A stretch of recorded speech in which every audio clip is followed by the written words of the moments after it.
जय हिंद दोस्तों, वंदे मातरम। चाइना किस कदर चिढ़ चुका है चंद्रयान 3 से, ये आप आज मेरे इस वीडियो को देखने के बाद समझ जाएंगे भली भांति।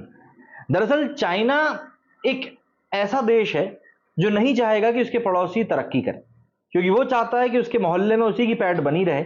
और इसीलिए वो लगातार बांग्लादेश, नेपाल, पाकिस्तान, श्रीलंका, म्यांमार, भूटान, इन सभी देशों के ऊपर किसी न किसी तरीके से अपने आप को थोपता ही रहता है। लेकिन चंद्रयान 3 जब सक्सेसफुली मिशन हमारा कंप्लीट हुआ, तब चाइना के ग्लोबल टाइम्स में काफी अच्छी खबरें छपी। लेकिन कहीं ना कहीं वो खबरें मजबूरी की थी, ये बात हर कोई समझ रहा था। दरअसल भारत चांद की सतह पर सॉफ्ट लैंडिंग करने वाले देशों की कतार में अब शामिल हो चुका है। बुधवार को भारत के चंद्रयान 3 ने चंद्रमा के दक्षिणी ध्रुव क्षेत्र में सफलतापूर्वक लैंडिंग कर इतिहास रच दिया था, जिसकी चर्चा दुनिया भर में इस समय हो रही है। जैसे ही चांद की सतह पर भारत के लैंडर विक्रम ने लैंड किया, तो दुनिया भर के अखबारों ने इसे प्राथमिकता से छापा और भारत के अपेक्षाकृत सस्ते अंतरिक्ष कार्यक्रम का लोहा भी माना। लेकिन जब बात चीन की आती है, तो ऑब्वियस सी बातें भौहें चढ़ी जाएंगी। तो चीन की सत्ताधारी कम्युनिस्ट पार्टी का मुखपत्र माने जाने वाले अखबार ग्लोबल टाइम्स ने इस खबर को काफी देर के बाद में 24 अगस्त को देर शाम को छापा और फिर भारत के अंतरिक्ष कार्यक्रम की तुलना चीन से करते हुए उसकी कमी ही निकाल डाली। दरअसल ग्लोबल टाइम्स ने भारत के साथ चीन की तकनीक की तुलना करते हुए कहा कि चीन विभिन्न पहलुओं में भारत से कहीं ज्यादा उन्नत है। अखबार ने बीजिंग स्थित वरिष्ठ अंतरिक्ष विशेषज्ञ पेंग जिजाओ के हवाले से लिखा कि चीन 2010 में चांग-ई 2 के लॉन्च के बाद से ऑर्बिटर और लैंडर को सीधे पृथ्वी चंद्रमा ट्रांसफर ऑर्बिट में भेजने में सक्षम है। भारत के पास यह तकनीक नहीं है, क्योंकि उसके लॉन्च व्हीकल्स की क्षमता सीमित है। चीन की तकनीक उन्नत है, जिसके कारण समय और ईंधन की बचत होती है। चीन जिस ईंधन का इस्तेमाल करता है वो भी काफी ज्यादा एडवांस है। चीनी अखबार ने भारत को कमतर दिखाने की पूरी कोशिश करते हुए एक्सपर्ट्स के हवाले से लिखा कि चीन का रोवर काफी बड़ा है, जिसका वजन ही अपने आप में 140 किलो है, जबकि भारत के रोवर प्रज्ञान का वजन मात्र 26 किलोग्राम ही है।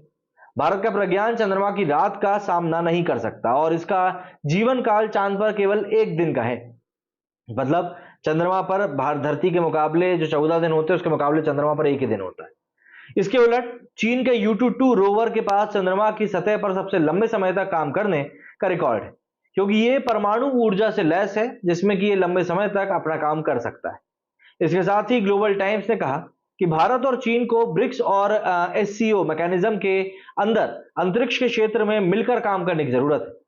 चीनी अखबार ने अपने लेख के आखिर में लिखा कि जो भी देश चीन के अंतरिक्ष कार्यक्रम के साथ मिलकर काम करने के लिए इच्छुक हैं, चीन ने उनके लिए अपनी बाहें खोल के रखी हैं। लेकिन भारत के साथ अंतरिक्ष कार्यक्रम में सहयोग के रास्ते में भू राजनीतिक कारक आड़े आते हैं। चंद्रयान 3 की चांद की सतह पर सफल लैंडिंग को दुनिया भर के अखबारों ने जहां प्रमुखता से कवर किया था, जैसे कि सऊदी अरब, अमेरिका, ब्रिटेन, पाकिस्तान, इन सभी देशों के अखबारों में चंद्रयान 3 की सफल लैंडिंग की खबरें थी। सऊदी अरब के अखबार अल अरबिया ने लिखा कि भारत के लिए सफल लैंडिंग एक स्पेस पावर के रूप में उसके और ज्यादा उभरने का प्रतीक है। वहीं भारत की सरकार निजी अंतरिक्ष प्रक्षेपण और संबंधित उपग्रह आधारित बिजनेस में निवेश को बढ़ावा भी देना चाहती है। इस हिसाब से यह बेहद महत्वपूर्ण है, मतलब कि दूसरे देश जो भारत के थ्रू अपने सैटेलाइट ऊपर पहुंचाना चाहते हैं, उन लोगों के लिए। वहीं अमेरिका के न्यूज नेटवर्क CNN ने लिखा कि यह मिशन अंतरिक्ष में वैश्विक महाशक्ति के रूप में भारत की स्थिति को और मजबूत कर सकता है। इससे पहले केवल अमेरिका, चीन और रूस ने ही चंद्रमा की सतह पर सॉफ्ट लैंडिंग पूरी करी। भारत ने अपना चंद्रयान 3 दक्षिणी ध्रुव के करीब उतारा है और वहां इससे पहले किसी दूसरे देश ने ऐसा नहीं किया। ब्रिटेन के अखबार द गार्जियन ने लिखा कि भारत एक ऐतिहासिक क्षण में चंद्रमा के दक्षिणी ध्रुव के पास सफलतापूर्वक अपना अंतरिक्ष यान लैंड कराने वाला पहला देश बन चुका है। इस सफलता पर भारत में खुशी का माहौल है। वहीं पाकिस्तान के जियो न्यूज ने अपनी एक रिपोर्ट में कहा कि भारत के चंद्रयान 3 ने आखिरकार चांद पर लैंडिंग कर ही ली। स्पेस टेक फर्म से जुड़े एक्सपर्ट कार्ल फिलोटिको के हवाले से जियो न्यूज ने लिखा कि चांद के दक्षिणी ध्रुव पर लैंड करने वाला भारत तीसरा देश बन चुका है। दरअसल भारत चांद पर बर्फीले पानी की तलाश करने के लिए भी गया है। अब यहां पर एक बात उठती है कि आखिर चंद्रयान 2 की विफलता पर चीन ने क्या कहा था, यह भी जरा जान लीजिए। साल था 2019, जब भारत का दूसरा चांद मिशन चंद्रयान 2 चांद की सतह पर लैंडिंग से ठीक पहले क्रैश हो गया था। तब चीन के अखबार ने अपनी एक रिपोर्ट में लिखा था कि भारत जब इस तरह के मून लैंडिंग से करीब होता है, तो उसे थोड़ा धीरज रखने की जरूरत है। अखबार ने 9 सितंबर 2019 को अपनी एक रिपोर्ट में लिखा था कि भारत के चंद्रयान 2 का लैंडर चंद्रमा की सतह से केवल 2.1 किलोमीटर दूर था जब उसका संपर्क टूट गया। पृथ्वी और चंद्रमा के बीच 3,80,000 किलोमीटर की तुलना में यह दूरी महज 1 कदम की दूरी थी। भारत ने मून मिशन की इस विफलता पर दयाती केवल 1 कदम और भारत चंद्रमा के दक्षिणी ध्रुव पर सॉफ्ट लैंड करने वाला पहला देश बन सकता था और अमेरिका, रूस और चीन के बाद में चंद्रमा पर उतरने वाला 14 देश बन सकता था।